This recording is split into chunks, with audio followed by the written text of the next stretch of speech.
good thing about a farm is like nothing is perfect, you know. It's sort of not being perfect is sort of the charm in it also, because if you strive for perfection in with animals and plants and buildings and kids and everything, it'll drive yourself crazy. So every once in a while I have to step back and just say, hey, look what we created. It was just a pasture of weeds. So I'm happy the way it is right now. Oh, there are people come to farmers for 30 years. They know about us. Their kids came here. The kids are grown and have kids. They maybe bring grandchildren out here. But that's a very small pocket of people. There's a huge group in North Carolina that don't even know we're here. So how do we reach them and so they know about us as an option, something to do? So I think the promotion about how we communicate with people is really a big thing. We can't make up our minds what we want to do when we grow up. We cannot do it. It's been the last 10 years. How are we going to close this? How are we going to finish it off? And neither one of us wants to stop doing what we're doing. So we do hire people that can help us with things that are difficult for us to do, but I don't know, I guess we'll just keep on keeping on. It's interesting when you look at farmland investing as a practice around the world.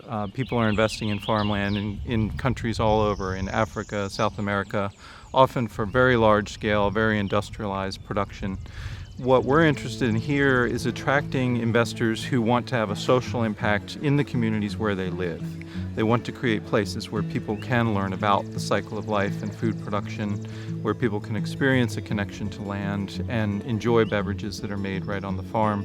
So that kind of impact investing means it's a slower money model. It's less about returns that are financial and more about returns that are social and environmental. And we're wonderfully proud to offer that opportunity here. You know, I'm from New York. I grew up in an apartment. You know, besides the dogs and fish and lizards and things, I never really dealt with farm animals before. But you learn a lot, you know. You learn a lot about, I've learned a lot about life, just, you know, watching animals and how they have different personalities and their instinctual things, how they take care of their young, and how that even sometimes they're just segregated, you know, and it's really interesting.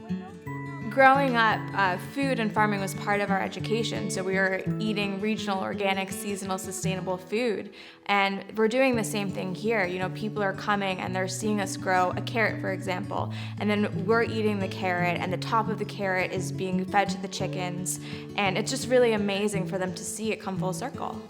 We had a parent, you know, they saw their kid eating a tomato, and they're like, wait, she's eating a tomato and it hasn't been processed. We're like, what do you mean it hasn't been processed? It's a tomato, you know, it comes from the plant. And so having people see that, I think, is just like anything. Like, education is so important to understanding any industry. My name is Christina Vod, and I'm the Assistant Director for Unique Places to Save, and we focus on management of the farm here at Honeysuckle Tea House.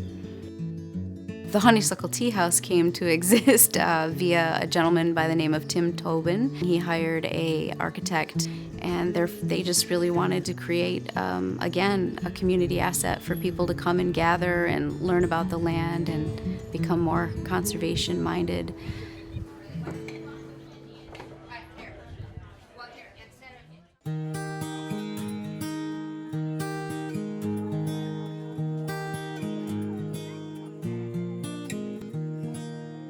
I do think that people are starting to bring the farm home, and I like that.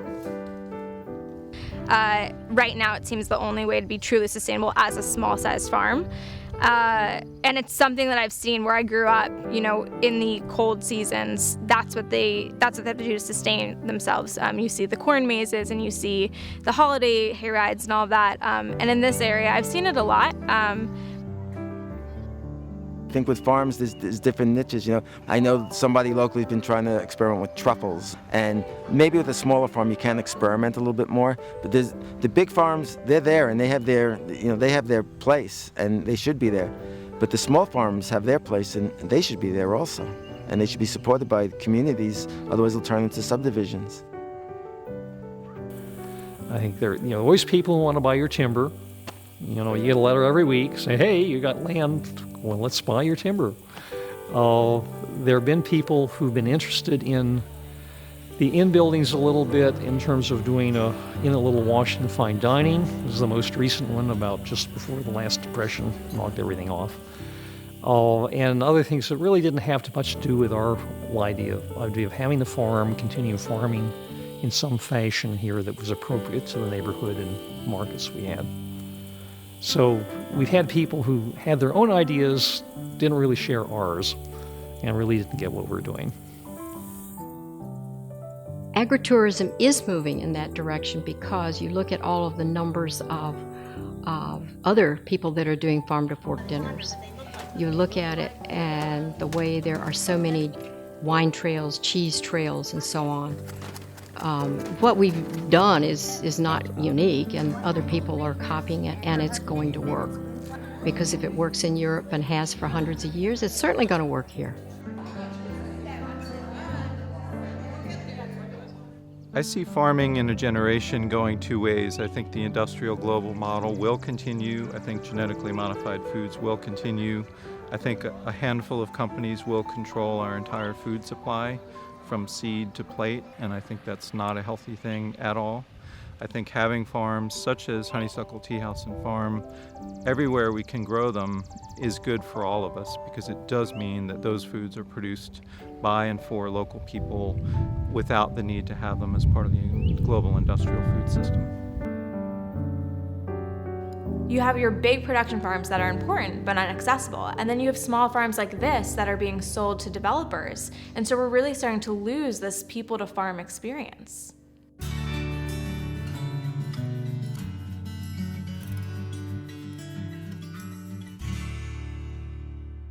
You do realize some of the simpler things are really the most important. Now, I'm probably happier now than I've ever been, and I was making a lot more money, when I was in my 30s. So the passion is the important thing. It's an awful lot of work. You better really love what you're doing. Otherwise, why do it?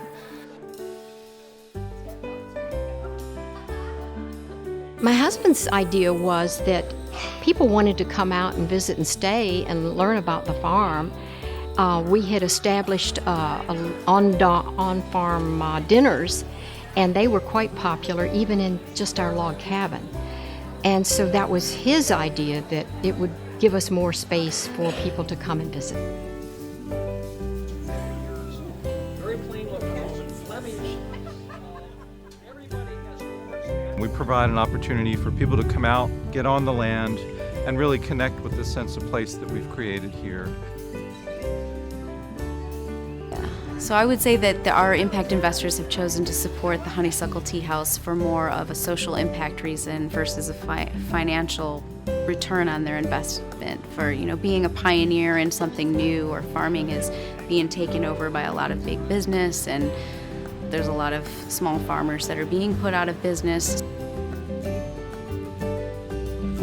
Right now, what sustains this farm are the educational programs, summer camp, toddler programs, some after-school programs, possibly a preschool. It's very kid-centric right now, and that seems to be an area that we've become sort of experts at. We really make sure they get to be a kid here. We let them get dirty and run around, and of course they have to listen to their parents' rules, but sometimes they'll eat a tomato without washing it and do these things that maybe might be like uncomfortable in a normal setting. Children are very, very important to us. We really enjoy that part of it. In the spring, when we do have open barns, we assign half a dozen people to get the goats out. And they're little babies, so they can't stay out for very long. We get them out for about 20 minutes, let people handle them and play with them, put them back in another pen and get another one out. And we really are thrilled when the children are able to touch them and handle them safely. And that isn't the only way. We have things going on out here. We have games in the yard for the ones that don't want to be with animals.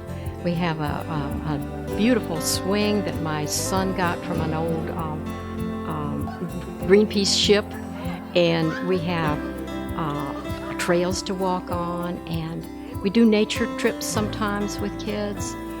We've had Boy Scouts out here camp and get badges over the weekend.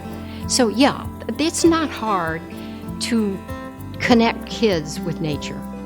I think the problem is that we don't let them connect often enough.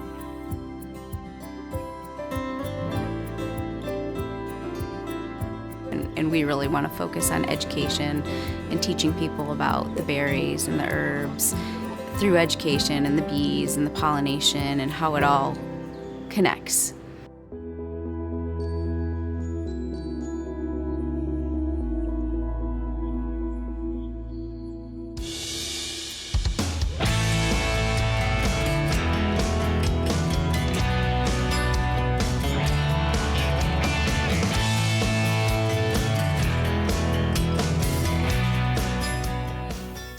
I'd say for the most part, we're a local escape from the Triangle area. We're half an hour away. People want to get out of their house or apartment for an overnight or something or other. We're very different than what they normally do. And so that difference, I think, is the big appeal. It can be the animals, the cheese, just getting away from home, not having to go very far to do it.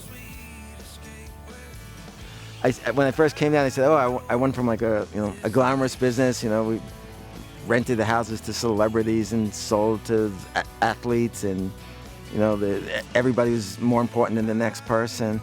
And then I'm like, then there were times when I first started, I'm coming here and like shoveling poop so before a birthday party that the parents wouldn't step in it. I'm like, look what's happened to me, and I was a little down, I was like, but I was happy, like, well, at least I have parents that are coming to the farm with their kids, so the model is working. I hope it sustains itself. But now I look back at it and it's like, my life is it's a great lifestyle right now. And I sort of look back at some of the people up north and who are, clamoring for, who's got the better view or who's got, the better street, and saying that it really doesn't mean anything. My husband would say, nobody gets into goats by purpose. If they do, it fails. Because when we got here, there was no livable building, no inside running water, 2 hand-dug wells, no septic system, and it's all come from that. These investors want to have a legacy of good, and they're trying to start that change, and there's growing pains with it, but the end result with perseverance will be much better than the route that it's going in the larger business of agriculture right now.